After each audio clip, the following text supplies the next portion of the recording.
Assalamu alaikum, students. I'm Zahid Ahmed, your English teacher from Fayaz Educational Institute, Naugan. Here I am with another video, and today my topic is tense, and we will be talking about its types as well.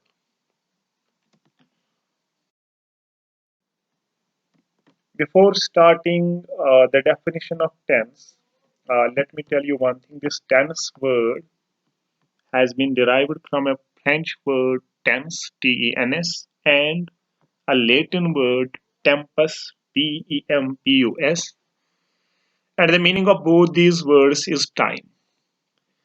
अब आपके जहन में ये चीज आ रही होगी कि time का ग्रामर के साथ क्या कनेक्शन है। टाइम का ग्रामर के साथ ये कनेक्शन है कि किसी भी सेंटेंस में हमें अगर टाइम दिखाना हो हम टेंसेस को यूज करते हैं। चलिए हम डेफिनेशन से स्टार्ट करते हैं। अब tense is the form of verb that shows the time something happened. tense उस फॉर्म ऑफ वर्ब को कहते हैं। अगर हमने किसी सेंटेंस में वर्ब को यूज किया, उसकी हमने कौन सी फॉर्म ऑफ वर्ब यूज की ताकि वो फॉर्म ऑफ वर्ब हमें टाइम दिखाए। कौन सा वाला टाइम? समथिंग हैपेंड, जब कुछ हुआ हो। अगर आपको इससे पहले याद होगा, हमने इससे पहले वाले वीडियो में बात की थी वर्ब्स की, और मैंने उस वक्त आपको ये बताया था कि no sentence can ever exist without a verb, यानी दुनिया में कोई सेंटेंस हो ही नहीं सकता, that could not be a sentence. Verb के बगैर कोई सेंटेंस हो नहीं सकता। और यहां हम ये पढ़ रहे हैं tense is the form of verb. Tense हमें पता चलता है फॉर्म ऑफ वर्ब से ही। तो दैट इंडिकेट्स कि there could be no sentence के जिसमें टेंस ना हो, क्योंकि टेंस का हमें पता चलता है वर्ब से, और वर्ब के बगैर कोई सेंटेंस हो नहीं सकता। यहां एक बात क्लियर हो जाती है कि जितने भी सेंटेंसेस हैं उन सेंटेंसेस में कोई ना कोई टेंस होगा। उसके बाद tense is always indicated by the form of verb we use in a sentence. अब एक टेंस हमें किससे पता चलता है? It is always indicated by the form of verb, कि हम वर्ब की कौन सी फॉर्म यूज करेंगे एक सेंटेंस में, और वर्ब के साथ क्या क्या यूज करेंगे। Basically there are three forms of verb. एक को हम कहते हैं बेस फॉर्म ऑफ वर्ब, फिर सेकंड फॉर्म ऑफ वर्ब और थर्ड फॉर्म ऑफ वर्ब। तीन फॉर्म ऑफ वर्ब्स हैं। और मैंने ये कहा कि अब दोबारा हम डेफिनेशन फिर से पढ़ेंगे। Tense is the form of verb that shows the time something happened. Tense से हमें ये पता चलता है कि एक सेंटेंस में कोई चीज कब हुई हो, वो हमें टेंस से पता चलता है। और टेंस का खुद हमें पता चलता है, it is indicated by the form of verb we use in a sentence, कि एक सेंटेंस में हमने कौन सा फॉर्म ऑफ वर्ब यूज किया हुआ है। तो there are three types of tenses, and all the three types have four common types or ways. ये आपने पहले भी पढ़ा होगा कि देयर आर थ्री टेंसेस, तीन टेंसेस हैं, और उन तीन टेंसेस के चार कॉमन टाइप्स हैं। There are four common types, यानी तीन टेंसेस पहले हम वो पढ़ेंगे। पहला है पास्ट टेंस, प्रेजेंट टेंस और फ्यूचर टेंस। ये आपने पहली क्लास से पढ़ा होगा। अब ये जो पास्ट टेंस है, अब इसके नाम से ही पता चल जाता है कि when somebody will be talking about something that has happened in the past. Present tense, when somebody will be talking about something that is going on at the present. Yeah, when we will be talking about something that will come, yeah, that will happen later on, we have to use future tense. हम इन tenses की definition को past, present और future हम इनको आगे भी पढ़ेंगे। और इन तीन tenses के जो फोर कॉमन टाइप्स हैं पहले हम उनको देखते हैं। यानी जो फोर कॉमन टाइप्स हैं ये पास्ट के साथ भी हैं, प्रेजेंट के साथ भी हैं, फ्यूचर टेंस के साथ भी हैं। पास्ट के साथ नहीं बल्कि पास्ट टेंस के साथ भी, प्रेजेंट टेंस के साथ भी और फ्यूचर टेंस के साथ भी। पहला है we call that simple tense और इंडेफिनिट टेंस। ये पास्ट सिंपल टेंस भी है, प्रेजेंट सिंपल टेंस भी है और फ्यूचर सिंपल टेंस भी है। दूसरा है continuous tense और progressive tense, we call it progressive tense also। ये past progressive tense भी है, present प्रोग्रेसिव टेंस भी हैं या present continuous tense, future progressive tense भी हैं या फ्यूचर कंटिन्यूअस टेंस। उसके बाद है perfect tense. Perfect tense past का भी है, प्रेजेंट टेंस का भी है और फ्यूचर टेंस का भी है। और उसके बाद लास्ट में परफेक्ट कंटिन्यूअस टेंस, ये पास्ट में भी है, past perfect continuous tense, present perfect continuous tense और फ्यूचर परफेक्ट कंटिन्यूअस टेंस। अब अगर इन 4 कॉमन टाइप्स की बात की जाए, इनमें कंटिन्यूअस या प्रोग्रेसिव टेंसेस 6 आते हैं। यानी ये जो बी पार्ट है ना, यहाँ पे कंटिन्यूअस ओब्लिक प्रोग्रेसिव टेंस और यहाँ पे perfect continuous oblique progressive tense. ये जो 6 टेंसेस आते हैं इन तीनों के, इन दो, ये दो बी और दूसरा और लास्ट वाला, इन 6 के साथ हमें हमेशा इंग फॉर्म ऑफ वर्ब यूज करना होता है। This is the rule that with continuous tense we always have to use ing form of verb. और बचे ये परफेक्ट टेंस। ये जो परफेक्ट टेंस है ना, तीसरा वाला, ये जो 3 है, अब पास्ट परफेक्ट टेंस भी, प्रेजेंट परफेक्ट टेंस भी और फ्यूचर परफेक्ट टेंस भी, इनके साथ हमेशा हमें यूज करना पड़ता है थर्ड फॉर्म ऑफ वर्ब। ठीक है, वही अब हमें उसी के बारे में पढ़ना है कि किस टेंस के साथ, ये जो टेंसेस हैं, 3 टेंसेस हैं और उनके 4 कॉमन टाइप्स हैं। अगर कोई ये बताएगा कि देयर आर 12 टेंसेस, वो गलत नहीं है। And we will be talking about those 12 tenses. हम उन्हीं 12 टेंसेस की बात करेंगे, जो 3 टेंसेस हैं और उनके 4 कॉमन टाइप्स हैं, उन्हीं के बारे में हम बात करेंगे। तो हम आगे, तो यहां हम बात करेंगे पहले form of sentence where tense is usually used. Form, एक सेंटेंस जिसमें टेंस यूज हुआ होगा, उस टेंस की कौन सी फॉर्म होगी, उस सेंटेंस की कौन सी फॉर्म होगी। टेंसेस के बारे में हमने पढ़ा कि there are 12 tenses. Past is having 4 types, present is having 4 types and future tense is having 4 types and all those 4 types are common.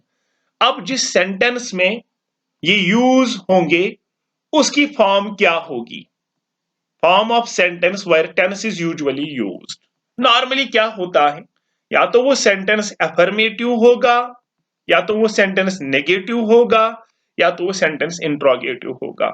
अब अफर्मेटिव, नेगेटिव और इंट्रोगेटिव सेंटेंसेस के बारे में आपने पहले भी पढ़ा होगा और आपको पता, मैं उम्मीद ये करता हूं कि आपको पता होगा। ठीक है, तो we will start with, because we are living in present, we will start with present tense. तो हम पहला टाइप स्टार्ट करेंगे टेंसेस का, और हम प्रेजेंट टेंस का पहला टाइप, पहले हम प्रेजेंट टेंस की डेफिनेशन को पढ़ेंगे। प्रेजेंट टेंस किसको कहते हैं? A tense expressing an action that is currently going on. कोई भी टेंस जो उस एक्शन को एक्सप्रेस करता हो जो करंटली हो रही हो, जो अभी प्रेजेंट में हो रही हो, कोई भी एक्शन, कोई भी काम, कोई भी वर्ब जो प्रेजेंटली हो रहा हो, उसके लिए हमें फिर प्रेजेंट टेंस यूज करना पड़ता है। अब इस प्रेजेंट टेंस के हमने पहले ये पढ़ा कि प्रेजेंट टेंस के 4 टाइप्स हैं, वही 4 टाइप्स फिर पास्ट टेंस के भी हैं और वही 4 टाइप्स फिर फ्यूचर टेंस के भी हैं। तो उन्हीं में से हम पहला टाइप पढ़ेंगे, that is simple present tense. देखो मैंने यहां पे लिखा हुआ है simple tense, simple present tense is always equal to when there is subject plus first form और बेस फॉर्म ऑफ वर्ब। ठीक है, तो मैं ये नहीं कहूंगा कि सिंपल प्रेजेंट टेंस कहां कहां पे यूज होता है। इस वीडियो में मेरा ये रहेगा कि मैं आपको ये बता दूं कि ये जो डिफरेंट 12 टेंसेस हैं इनकी फॉर्म क्या है। मेरा पॉइंट ऑफ व्यू वही है कि ये जो 12 टेंसेस है ना, जिनके बारे में हम अभी बात कर रहे थे, उनकी फॉर्म क्या है। हमें कैसे पता चलेगा कि किस सेंटेंस में कौन सा टेंस यूज हुआ है, वो हमें इससे पता चलेगा जो यहां पे लिखा हुआ है। यानी अगर कहीं पे सिंपल प्रेजेंट टेंस होगा, that is always equal to when there is subject plus first form और बेस फॉर्म ऑफ वर्ब। अब क्यों यही, मैं ये क्यों नहीं इस वीडियो में आपको बता दूं कि प्रेजेंट टेंस कहां कहां पे यूज होगा, क्योंकि जब हमें इनकी फॉर्म के बारे में पता होगा, इस फॉर्म के बारे में, तब जो हमारे आने वाले टॉपिक्स हैं जैसे एक्टिव पैसिव वॉइसेस हैं या डायरेक्ट इनडायरेक्ट स्पीच हैं या दूसरे टॉपिक्स ग्रामर के, वो हमें इन्हीं चीजों से पता चलेंगे जब हम इनके बारे में जब हमें पूरा पता हो कि किस टेंस, चाहे प्रेजेंट टेंस हो, पास्ट टेंस हो या फ्यूचर टेंस, उसका कोई भी टाइप, उसकी फॉर्म क्या होगी, उस उसमें सब्जेक्ट के साथ वर्ब कौन सा यूज हुआ होगा और वर्ब के साथ क्या क्या यूज हुआ होगा, ये हमें याद होना चाहिए, तब जाके हम वो आगे कर पाएंगे। तो हम वही उसी तरीके से स्टार्ट करेंगे। मैंने कहा simple present tense, that is the first type of present tense, that is always equal to when there is subject plus first form और बेस फॉर्म ऑफ वर्ब। अब चूंकि मैंने ये कहा form of sentence while tense is usually used, मैंने उसी हिसाब से तीनों की, अफर्मेटिव की भी, नेगेटिव की भी और इंट्रोगेटिव की भी एग्जांपल दी है। जैसे अगर किसी सेंटेंस में लिख के होगा आई इज द सब्जेक्ट, उसके बाद eat is the verb, the food is the object, अगर ये द फूड न भी होगा तब भी ये सेंटेंस है। तब भी इस वाले में आई ईट में सिंपल प्रेजेंट टेंस यूज हुआ है, क्योंकि हमें यहां पता चल जाता है कि simple present tense is always equal to subject plus first form और बेस फॉर्म ऑफ वर्ब। ठीक है, I eat the food, negative में I do not eat the food, negative sentence उसको कहेंगे जिसमें नो होगा या नॉट होगा। ठीक है, तो interrogative sentence is a sentence that ends with the question mark, in which a question is being asked, do I eat the food? अब अगर इस आई की जगह पुलुलर भी होगा, सिंगुलर होगा, पुलुलर होगा, इट डजंट मैटर। अगर यहाँ पे दे होगा, दे ईट द फूड, तब भी आएगा। अगर यहाँ पे यू होगा, यू ईट द फूड, तब भी आएगा। यानी इस ईट को सब्जेक्ट से कोई फर्क नहीं पड़ेगा।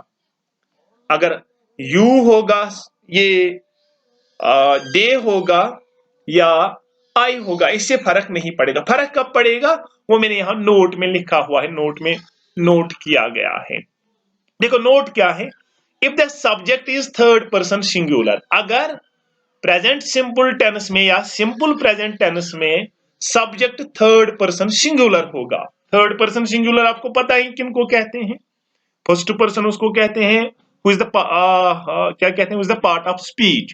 जैसे I, me, my, mine, we, us, our, those are called first person pronouns. उसके बाद सेकंड पर्सन दो हैं, यू एंड यूअर। इनको छोड़कर अगर कोई थर्ड पर्सन सिंगुलर होगा, सिंगुलर पे आप ज्यादा फोकस करो। ठीक है, थर्ड पर्सन सिंगुलर में ही आएगा, शी आएगा या किसी का नाम आएगा, तो हमें क्या करना पड़ता है, एस और E S is used after the verb. यानी यहाँ पे ईट वर्ब है ना, मैं एग्जांपल आपको बताता हूं। अगर आई की जगह यहाँ पे ही होता तो यहाँ पे आता ही ईट्स द फूड, फिर यहाँ पे आता ही does not eat the food, यहां पे आता does he eat the food. अब आप थोड़े बहुत परेशान इस बात से हुए होंगे कि यहां पे डी ओ को ई एस क्यों यूज होगा, और यहां पे अगर ही होता तो ईट को एस ही क्यों यूज होगा। ये डिपेंड करता है वर्ब पे, इस वर्ब कि वर्ब किस टाइप का होगा। यानी अगर यहाँ पे गो होगा ना ईट की जगह, फिर यहाँ पे आएगा he goes to the school या कोई और सेंटेंस। ठीक है, he does not go to school, does he go to school. ये डिपेंड करता है वर्ब पे, और वर्ब से हमें खुद पता चलता है कि हमें एस यूज करना है या फिर हमें ई एस यूज करना है। आपको शायद इस बात से क्लियर हुआ होगा। यानी if the subject is third person singular in present simple tense, अगर सब्जेक्ट थर्ड पर्सन सिंगुलर होगा, यानी एक ही होगा लेकिन थर्ड पर्सन होगा, तो एस या ई एस हम वर्ब के बाद यूज करते। और किस वर्ब के साथ, that is the closest to the subject. यानी यहां पर जैसे यहां पे लिखा होगा ही ईट्स द फूड, यहां पे ईट का ईट के साथ हमने एस यूज करना है।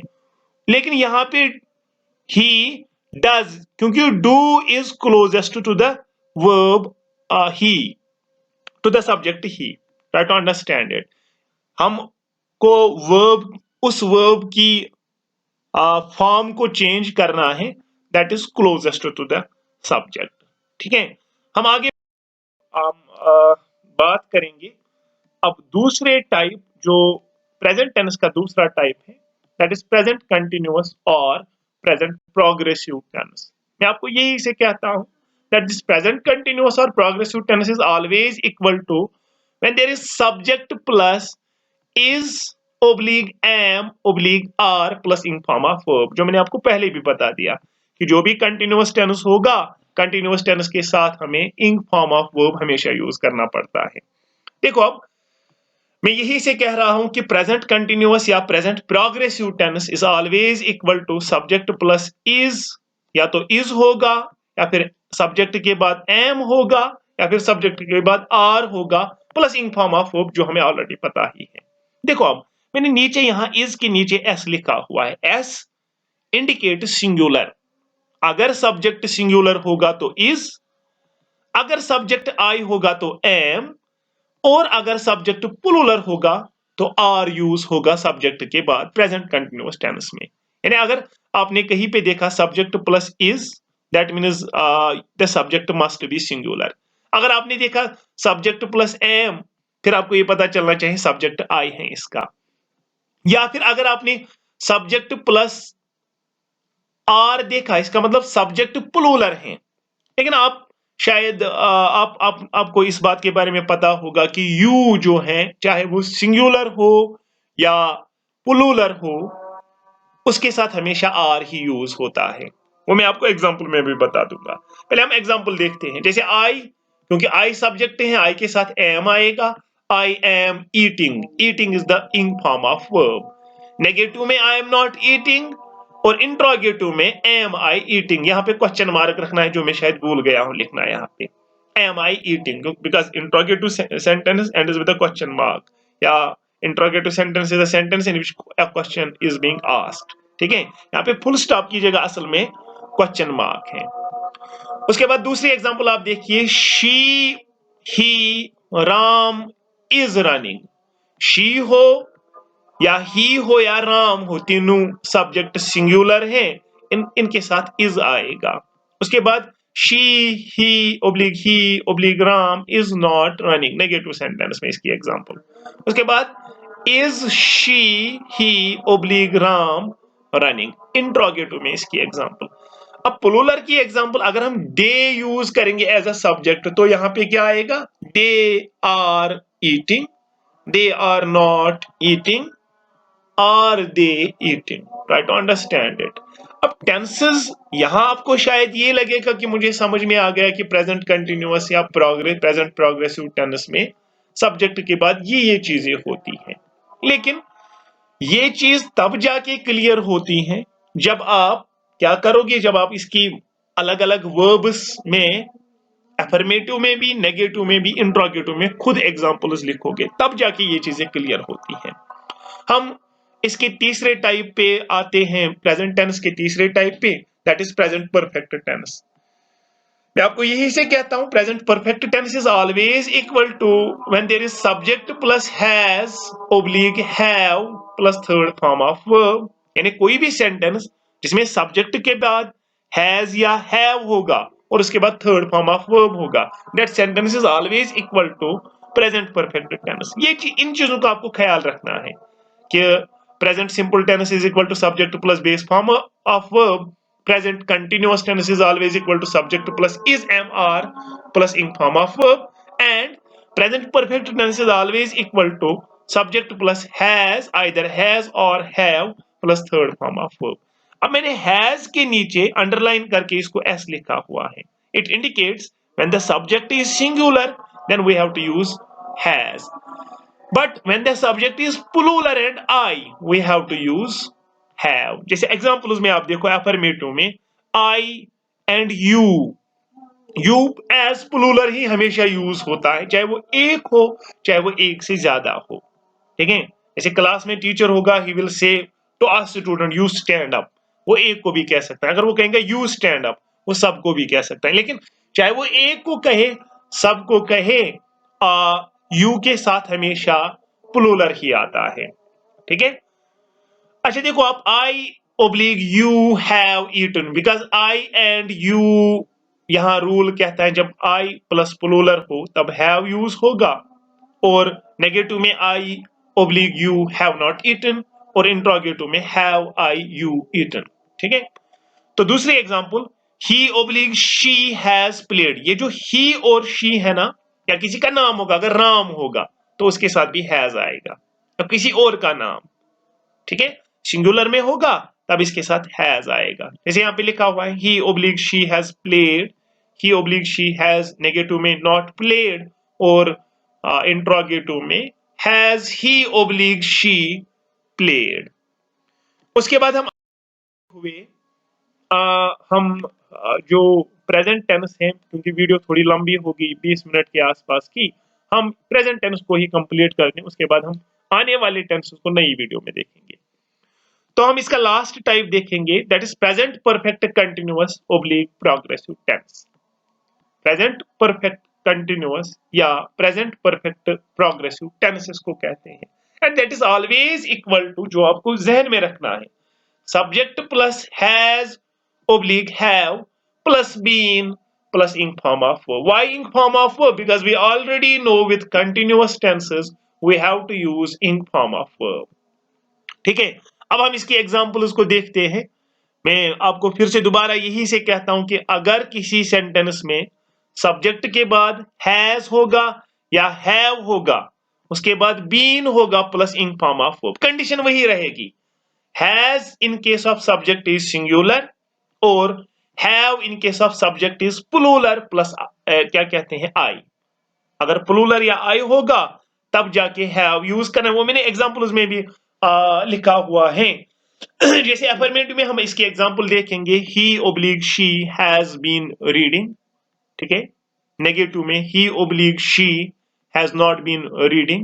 मैंने एग्जांपल्स यहाँ पे छोटी छोटी लिखी हैं क्योंकि हमें इससे गर्ज है, जो यहाँ पे लिखा हुआ है कि प्रेजेंट परफेक्ट कंटिन्यूअस टेंस किसके इक्वल है, that is equal to subject plus has oblique have plus been plus ing form of verb। मैंने इतनी एग्जांपल दी है, हालांकि this could be an incomplete example, this might not qualify as a sentence, but that is not our concern over here. Our concern is we want to know about the form of tense, different tenses, forms of different tenses. जैसे यहाँ पे perfect continuous tense की हमें form जाननी है, that is equal to subject plus has oblique have plus been plus ing form of verb। जैसे आप यहाँ एग्जांपल में देखो, पहले अफर्मेटिव में he oblique she has been reading, he oblique she has not been reading. अब he और she के साथ हैज क्यों? बिकॉज सिंगुलर के साथ हैज ही आता है, जो हमने इससे पहले वाले टाइप में पढ़ा। और has he oblique she been reading? So these are the examples of present perfect continuous tenses। अब हम प्लूरल की एग्जांपल्स कुछ देखते हैं। अफर्मेटिव में I और you के साथ, जो हमने पिछले वाले क्या कहते हैं टेंस में पढ़ा, I और you के साथ have ही यूज होता है। देखो यहाँ पे I oblique we oblique they oblique you have been running. इसका ये मतलब हुआ, अगर I सब्जेक्ट होगा, V सब्जेक्ट होगा, दे सब्जेक्ट होगा, U सब्जेक्ट होगा, या कोई भी प्लूरल सब्जेक्ट होगा, उसके साथ हैव आएगा और फिर बीन आएगा, फिर ing form of verb आएगा, and that sentence is equal to present perfect continuous tense. Negative में I oblique V oblique they oblique you have not been running, और इंट्रोगेटिव में have oblique I oblique we oblique they oblique you been reading। Sorry, यहाँ पे running होना चाहिए, यहाँ पे reading हुआ है, ठीक है। आप जरूरी नहीं रनिंग ही, आप कोई भी दूसरे वर्ब्स को ले लो, 4-5 वर्ब्स को, और जो मैंने आपको अलग अलग टेंसेस की अलग अलग फॉर्म बताई, उनकी एग्जांपल आप अपनी जगह एज होमवर्क लिखो, अफर्मेटिव की भी, नेगेटिव की भी, इंट्रोगेटिव की भी। और तब तक, जब तक आपका दूसरा वीडियो आता है, इसके लिए hope you have understood it well. इंशाल्लाह हम आगे दूसरे जो टाइप्स हैं, पास्ट टेंस और फ्यूचर टेंस, उनकी बात हम बाद में करेंगे। Thank you very much.